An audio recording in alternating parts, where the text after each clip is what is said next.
नमस्कार दोस्तों स्वागत है आप सबका आपका अपना यूट्यूब चैनल सूरज शाहदेव में। मैं हूं सूरज शाहदेव। दोस्तों आज इस वीडियो के माध्यम से हम चर्चा करने वाले हैं बंगाल की राजनीति के बारे में।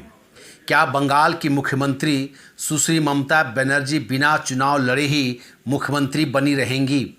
जी आप सही सुन रहे हैं कि क्या बंगाल की मुख्यमंत्री सुश्री ममता बनर्जी बिना चुनाव लड़े ही मुख्यमंत्री बनी रहेंगी। इसी मुद्दे पर आज हम चर्चा करेंगे। तो चर्चा शुरू करने से पहले दोस्तों आपसे छोटी सी रिक्वेस्ट होगी कि अगर आप इस चैनल में नए हैं तो इस चैनल को ज़रूर सब्सक्राइब कर लें, और अगर आप लगातार इस चैनल को देख रहे हैं और अपना प्यार और अपनापन देते आ रहे हैं तो आपसे रिक्वेस्ट होगी कि अगर ये वीडियो आपको अच्छा लगे तो उसको ज़रूर लाइक करें और दोस्तों के साथ ज़रूर शेयर करें। जी हाँ दोस्तों, अभी बंगाल में मुर्शिदाबाद में 2 ऐसे सीट थे जहाँ पर चुनाव नहीं हुए थे। वहाँ के 2 उम्मीदवार आरएसपी के और एक कांग्रेस के 2 उम्मीदवारों की कोरोना से मृत्यु हो जाने के कारण वहां चुनाव आयोग ने दोनों ही विधानसभा सीट के लिए चुनाव को स्थगित कर दिया था। और इन दोनों ही विधानसभा सीट के लिए 16 मई को चुनाव होना था, लेकिन ईद के कारण डेट को एक्सटेंड कर दिया गया है। उसके साथ ही साथ अभी भाजपा के 2 ऐसे सांसद हैं जो विधानसभा चुनाव लड़े थे और चुनाव जीते थे। उन दोनों सांसदों ने भी विधानसभा का सदस्यता से इस्तीफा दे दिया है और उन दोनों ही सीट पे 6 महीना के भीतर चुनाव कराया जाना अनिवार्य है। यानी कि अभी बंगाल में 4 ऐसे सीट है जहां 6 महीने के भीतर विधानसभा का चुनाव कराना वहां चुनाव आयोग के लिए अनिवार्य है। अगर ममता बनर्जी चाहती तो इन चारों में से किसी एक सीट पर चुनाव लड़ सकती थी। ममता बनर्जी के साथ ही साथ मदन मित्रा एक अनुभवी इकोनॉमिस्ट हैं, वो भी ममता बनर्जी के कैबिनेट मंत्री हैं, उनको भी चुनाव लड़ना था। लेकिन ये दोनों के दोनों नेता अब चुनाव नहीं लड़ेंगे और मंत्री या मुख्यमंत्री बने रहेंगे। या दोस्तों, बंगाल में विधान परिषद का गठन करने की एक प्रस्ताव बंगाल विधानसभा के कैबिनेट ने उसे पास कर दिया है। कल ममता बनर्जी जब सीबीआई ऑफिस में थी, 6 घंटे के लिए थी, तो वहीं से एक वर्चुअल मीटिंग, कैबिनेट की एक वर्चुअल मीटिंग हुई थी और उसी वर्चुअल मीटिंग में, कैबिनेट की वर्चुअल मीटिंग में एक प्रस्ताव पारित किया गया कि बंगाल में विधान परिषद का गठन किया जाए। और इस प्रस्ताव को राज्य के महामहिम राज्यपाल के पास भेजा गया है। जैसे ही उन पर उनकी अनुमति मिलती है, उनका हस्ताक्षर होता है, फिर उसे राज्य के विधानसभा में पेश किया जाएगा और राज्य के विधानसभा में पेश करने के बाद उसको केंद्र सरकार के पास भेजा जाएगा और फिर संविधान के अनुच्छेद 169, 169, 171 1 और 172 2 के तहत राज्य सरकार इस प्रस्ताव पर अपनी मंजूरी देंगी। उसके बाद राज्य में विधान परिषद का गठन करने का रास्ता बनेगा या खुलेगा। दोस्तों अभी दोस्तों पूरे देश में 6 ऐसे राज्य हैं जहां विधान परिषद की व्यवस्था है। उसमें बिहार है, उसके बाद कर्नाटका है, आंध्र प्रदेश है, तेलंगाना है, महाराष्ट्र है और उत्तर प्रदेश आता है। इन 6 राज्यों में विधान परिषद की व्यवस्था है। 7वां जो था दोस्तों, जम्मू कश्मीर में भी विधान परिषद की व्यवस्था थी, लेकिन जैसे ही जम्मू कश्मीर में विधानसभा को भंग करके वहाँ उसे केंद्र शासित राज्य बना दिया गया है, तब से वहाँ विधान परिषद को समाप्त कर दिया गया है।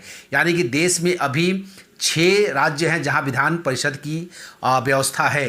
वहीं पर अगर हम बात करें तो अभी 3 ऐसे राज्य हैं जिसमें असम है, उड़ीसा है और राजस्थान है। इन तीनों ही राज्यों में केंद्र सरकार ने विधान परिषद बनाने का प्रस्ताव को अपनी मंजूरी दे चुकी है और वहाँ पर भी विधान परिषद की वहाँ पर बनाई जाएगी।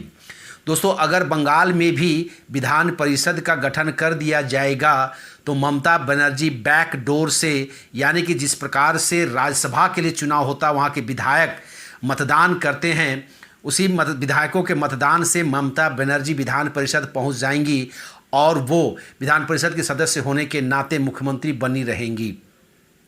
अतः दोस्तों मुझे लगता है कि अभी यह इतना आसान भी नहीं है, क्योंकि अभी बंगाल के कैबिनेट ने इसे पास किया है।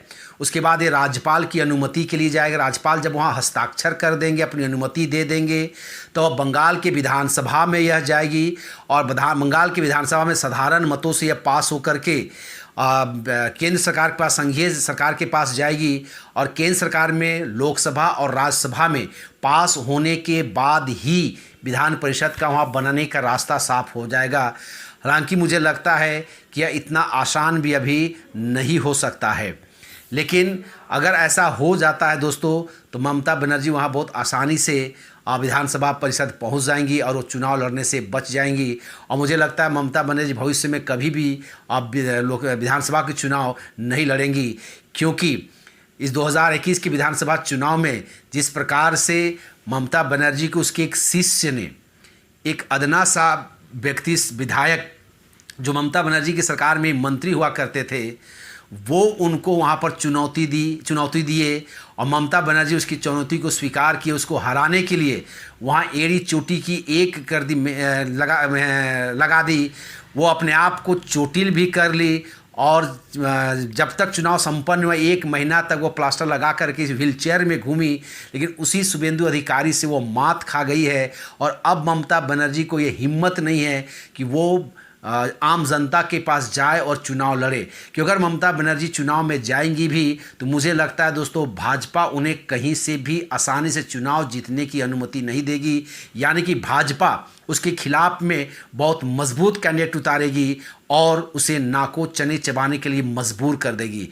ममता बनर्जी को इस बात का अनुभव अच्छी तरीके से है कि अगर मैं चुनाव कहीं से लड़ूंगा तो फिर से कहीं भाजपा शुभेंदु अधिकारी को मेरे खिलाफ या भाजपा कोई एक दिग्गज नेता को मेरे खिलाफ चुनाव लड़ने के लिए मैदान में ना उतार दे और फिर से मेरी चुनाव जीतने की जो एक इच्छा शक्ति है या ज़रूरी है वो कहीं मुसीबत में ना पड़ जाए। इसे ममता बनर्जी अब कोई रिस्क लेना नहीं चाहती है और वो विधान परिषद की बैकडोर से वह विधान परिषद पहुंचना चाहती है और मुख्यमंत्री बने रहना चाहती है। दोस्तों यही समाचार और यही न्यूज़ अभी जो मिला, मुझे लगा कि मैं इस न्यूज़ को आपके साथ शेयर करूं, इस जानकारी को आपको मैं दूं। अगर ये वीडियो दोस्तों आपको अच्छा लगा हो तो आपसे रिक्वेस्ट होगा कि इस वीडियो को ज़रूर लाइक करें, दोस्तों के साथ शेयर करें और अगर आप इस चैनल में नए हैं तो इस चैनल को ज़रूर सब्सक्राइब कर लें। दोस्तों सेफ रहें, सुरक्षित रहें, कोरोना की इस महामारी से अपने खुद को, अपने परिवार को सुरक्षित रहें, बाहर ना जाएं। अगर ज़रूरत ना पड़े तो बाहर ना जाएं, घर में ही रहें और अगर बाहर जाना पड़े तो मास्क का प्रयोग करें, सोशल डिस्टेंसिंग का पालन करें और सरकार के द्वारा, चाहे वो केंद्र सरकार हो चाहे राज्य सरकार हो, जो गाइडलाइन सरकार दे रही है उस गाइडलाइन का अवश्य पालन करें। दोस्तों तब तक के लिए नमस्कार, जय हिंद।